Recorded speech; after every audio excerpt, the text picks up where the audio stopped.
લોકસભાના સાંસદ સભ્ય સુધી પહોંચાડવાનું કામ એ સમગ્ર બનાસકાંઠા જિલ્લાના તમામ મતદારોએ કર્યું છે। ત્યારે આ જગ્યાનો હૃદયપૂર્વક આભાર ને પ્રભાવી જગ્યા એટલા માટે છે કે આ જગ્યામાં હું આ ત્રીજી વખત આવું છું। જાગીરદાર સમાજની મિટિંગ પણ આજ સભામાં કરી હતી અને એના પહેલાં પણ મિટિંગ અહીં જ કરી હતી ને આજે આભાર દર્શન કાર્યક્રમ પણ આ જ જગ્યાએ રાખ્યો છે। ત્યારે આપ સૌના ઉપર ડુંગરપુરી મહારાજના આશીર્વાદ રહે, આપ સૌ હળી મળીને ભાઈચારાની ભાવનાથી રહો એવી હું ભગવાન પાસે પ્રાર્થના કરું છું। જાગીરદાર સમાજ અહીંયા વિશેષ છે, અહીંયા મિટિંગ પણ કરી હતી ને સમગ્ર જિલ્લાનું કેપિટલ જાગીરદારો માટે અમીરગઢ તાલુકો રહ્યો હતો, એટલે હૃદયથી ખૂબ ખૂબ તમારો બધાનો આભાર માનું છું।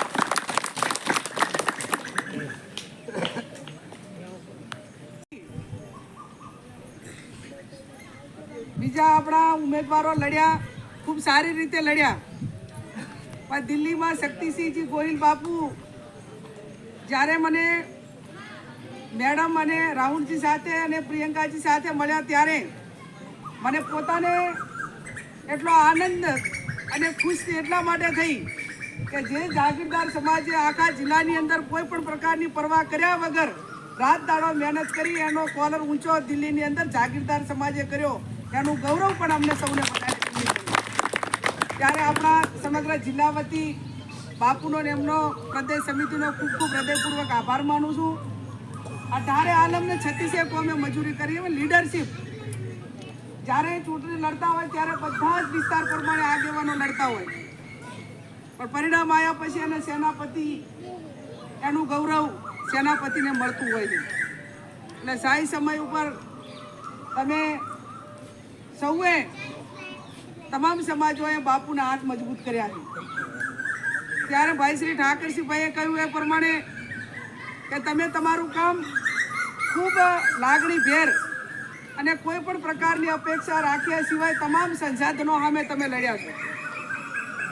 અને તમામ સંસાધનો હોવા છતાં લોકશાહીની અંદર સંસાધનોમાં બધું જ આવી ગયું કે એનું વર્ણન કરવું જ અઘરું। ગ્રામ પંચાયતની ચૂંટણી ના હોય એવી આ લોકસભાની પહેલી ચૂંટણી તમે બધી જોઈ અને ચૂંટણી કરી, મતગણતરી થતી હતી એટલે બાપુના બધા આમેથી ભાઈ અરવિંદ ને બધા એજન્ટો હતા અને હાલ 70,000નો રાઉન્ડ ગણાય ત્યારે 50 વોટની લીડ નીકળે ને 27 નિદાન ના 100 વોટ ગણવાના હોય। આવું રસાકસી વાળું રિઝલ્ટ તમે આ લોકસભામાં પહેલી વાર જોયું છે ને? સમગ્ર આખો જિલ્લો ટીવીના માધ્યમથી ક્યાંક ઓનલાઈન આ રીતે એના પરિણામની રાહ જોઈ રહ્યા હતા। ત્યારે તમારા બધાનો આભાર એટલા માટે માનવો પડે અને લોકશાહીની જે પ્રણાલિકા છે એ પ્રણાલિકા બદલવાનું કામ પણ આ બનાસકાંઠાની જનતાએ કર્યું છે। એટલા માટે હું આ પ્રણાલિકા ક્યાંક ને ક્યાંક અંશે મતદારોએ આવનાર સમયમાં એને ચાલુ રાખવી પડશે, એટલા માટે કે તમે બધા જ પ્રજાના પ્રતિનિધિ એવા આવશે કે તે પૈસા ખર્ચીને જીતીને જતા રહે, કોઈ પછી વળતી વારનું આ બાજુ તાકવાના પણ નથી, પણ એવા માણસો તમે લાવો, પંચાયતનો વોર્ડ હોય, સરપંચ હોય, તાલુકાનો ડેલિકેટ હોય, જિલ્લાનો હોય, ધારાસભ્ય હોય કે સંસદ સભ્ય, અને એટલા માટે મતદારો માટે કહેવાનું છે કે તમારો કિંમતી પવિત્ર ને અમૂલ્ય મત આપી અપાવીને વિજય બનાવો। આપણે એવું કહીએ છે ને, કિંમતી પવિત્ર ને અમૂલ્ય કે જેનું મૂલ જ ના થાય એ વોટ આપણે જ્યારે મતદાન કરતા હોય ત્યારે આપીએ છીએ। અને આ લોકશાહીમાં એનું વેલ્યુશન પણ એવડું જ છે। એક પરિવાર ગરીબ હોય, વાલ્મીકી સમાજનો મતદાર હોય તો એનું વેલ્યુશન એવડું છે ને દેશના વડાપ્રધાનના વોટનું પણ વેલ્યુશન એવડું જ છે। આવડી મોટી લોકશાહી આપણને સૌને મળી છે ત્યારે તમારું વોટ સીધું પડતું હતું એટલે વેલ્યુશન મને એટલું જ લાગતું હતું, તો હવે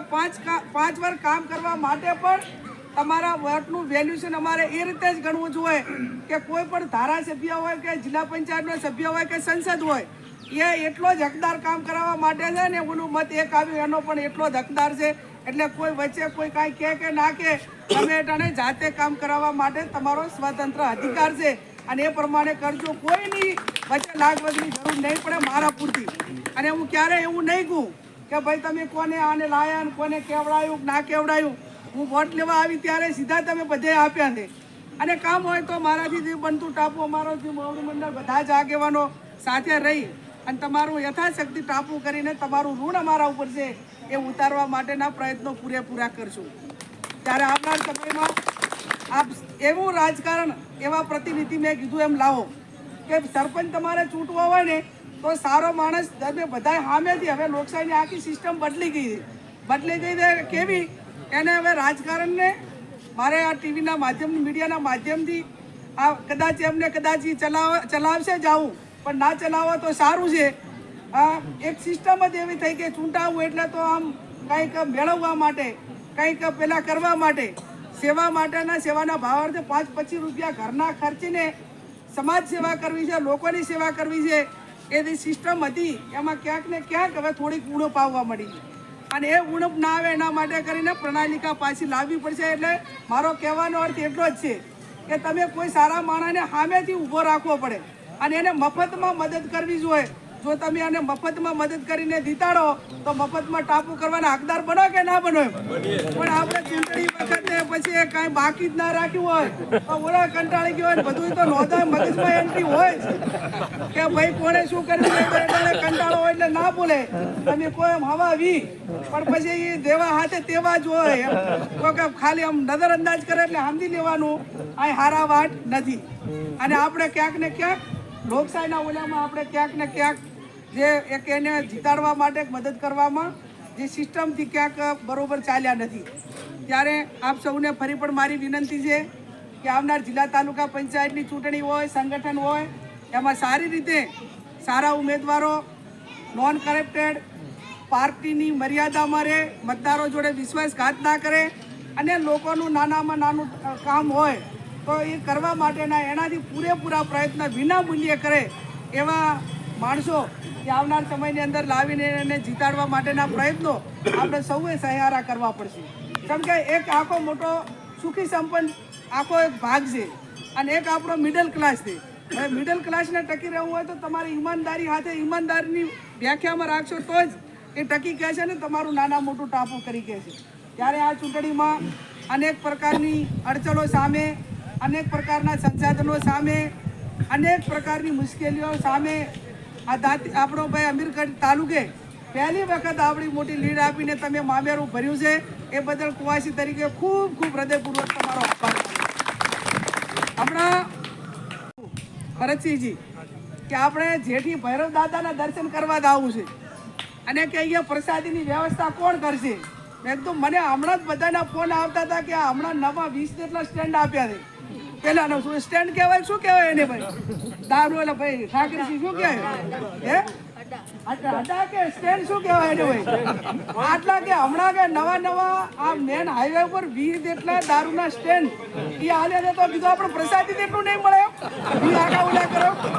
એમાં ચર્ચા કરતા હતા. એટલે મારો કહેવાનો અર્થ એ કે આ ગાંધીજીના ગુજરાતમાં જો આમ હાલેન રોડ ઉપર તો 20 સ્ટેન્ડ ચાલતા હોય તો ઇન્ટરનલ કેટલું બધું ચાલતું છે. આ બધીઓ સામે પણ આપણે બધાએ સહિયારો પુરુષાર્થ કરીને લડવાનું છે. યુવા પેઢી બરબાદ થાય,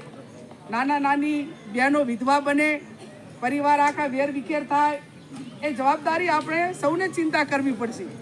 અને એટલા માટે તે સ્ટેન્ડવાળા રહ્યા એમને પણ મારી વિનંતી કે તમે ઘડીક આવક લઈને રાજી થશો પણ કોઈને બરબાદ કરીને ભગવાન તમને રાજી રહેવા દેવાનો નથી. આ તમારે અંતે તમે જોજો જે મોટા આવા 2 નંબરના ધંધા કરવાવાળા રહ્યા ને એને અહીંયા પારિવારિક રીતે ને એની રીતે કોઈ દાડો શાંતિ જ ના હોય. અને ના હોય એનું કારણ એટલું જ છે કે એને કેટલા પરિવારો બરબાદ કર્યા હોય, ભગવાન એને બરબાદ કરવાનો ને કરવાનો જ માત્ર રાજી થાય. અને એટલા માટે આવનાર સમયની અંદર આ તમામ બદીઓ સામે લડીને એક તંદુરસ્ત પેઢીનું નિર્માણ થાય, વીર દેશની પેઢીનું નિર્માણ થાય અને એમાં તમારો બધાનો સાથ સહકાર રહે એવી પણ હું અપેક્ષા રાખું છું. આ બોલી લાગે છે શું કહેવાય ચેકપોસ્ટ કે શું કહેવાય ચેકપોસ્ટ અમે એમએલએ સાહેબ પણ બધા ટૂંક સમયમાં ઝુંબેશ ઉપાડવાના નીકળશે તો અહીંયા થઈને અને તમારો બધાનો સાથ સહકાર દો એમાં. અને હું તો એમ માનું કે અમારે અહીંયા ચેકપોસ્ટ ઉપર થઈને આ કરવું પડે અને દુકાનવાળો ભલે લઈને બેઠો આપણે પીવા જ નહીં દઉં કેટલા દાડા એનો વેચાય થાય ને કેટલા દાડા એની અંદર વધારો કરશે એટલે જનજાગૃતિ લાવવી પણ જરૂરી છે સાથે સાથે કાયદો અને વ્યવસ્થાના ઓલામાં પણ જ્યાં કરવાનું થતું છે ત્યાં ખુલ્લા પહેલાથી કરશું જે મદદ કરવાની થતી છે એના માટે કરીને વિકાસનું કામ હોય કે કોઈ પણ પ્રકારનું હોય તો જે કાંઈ મદદ અમારા લેવલે થતી છે એમાં તમારું ઋણ ઉતારવામાં કાંઈ બાકી નહીં રાખીએ ફરી આ પવિત્ર જગ્યામાં આપ સૌ મળ્યા છો ત્યારે ભાઈચારાની ભાવના ટકી રહે હવે જેના આપ્યા હોય આભાર ના આપ્યા હોય એનો આભાર ના આપ્યા હોય ને પાછા જિલ્લાના તાલુકામાં આપજો ભવિષ્યમાં આપજો અને હું એટલું ચોક્કસ માનું છું કે આગેવાનો બદલાય ઉમેદવારો બદલાય પક્ષો બદલાય સમીકરણો બદલાય સંજોગો બદલાય પણ મતદાર જે દિવસે 18 વર્ષે દાખલ થાય ત્યાંથી કરીને અંતિમ સુધી મતદાર રહેતો હોય છે અને આપણે મતદારો ઉપર કોઈ બદલો લેવા દઈએ તો હું માનું ત્યાં સુધી આગેવાનો કે એના ઉમેદવારોની કોઈ વ્યાખ્યામાં બહુ એ લોકશાહીના ભાગમાં લોકશાહીની ખેલદિલીની ભાવનામાં ગણી શકાય નહીં પણ છતાં જે બદલો લેવાની ભાવના જેની પાસે છે એના પાસે છે નથી એના પાસે કોઈ દાડો છે જ નહીં એટલે જે બદલાની ભાવના હોય રાખતા હોય એમને પણ ભગવાન સદબુદ્ધિ આપે એવી હું ભગવાન પાસે પ્રાર્થના કરું છું આ તો બદલો પાછા કોણ દે ખબર હે બહારથી આવીને મેં કીધું કે આપણે આઝાદ તો કર્યો હવે જિલ્લો પણ હવે બદલામાંથી હવે બહાર નીકળો અને બદલામાંથી બહાર નીકળશો ને તો ધીમે ધીમે પ્રગતિ થાય અત્યારે તો બનાસકાંઠાની થોડા ઘણા અંશે હાલત કેવી છે કે ઓલો જે ભાગીદાર હોય ને ઓલો ભાઈ કેવો કહે આપણે અમારી બાજુ ભાગ્યો કે ક્યાં તૈયારી કે તમારે શું કહેવાય ભાગ્યો કે ભાગ્યો એના ઓલા માલિકને સલાહ આપે ને એને ધમકાવે કે તમારે આમ નથી કરતા તમે આમ નથી કરતા એટલે ભાઈ તું આ ભાજ્યો જ છો તું ભાઈ બહારથી આવ્યો છો અમે આ શેઠ અમારી માલિકીના ઓલામાં છે અને એવું તારે થતું હોય તો એની સામે પણ ક્યાંક ને ક્યાંક અંશે એક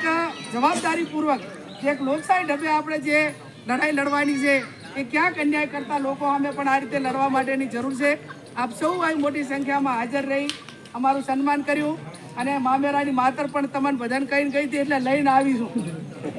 કીધું હતું કે ભાઈ માતર ખવડાવવા માટે આવશું એટલે આજે અમે બેનને બધા માતર લઈને પણ તમારે પ્રસાદી લઈને આટલા સુધી એક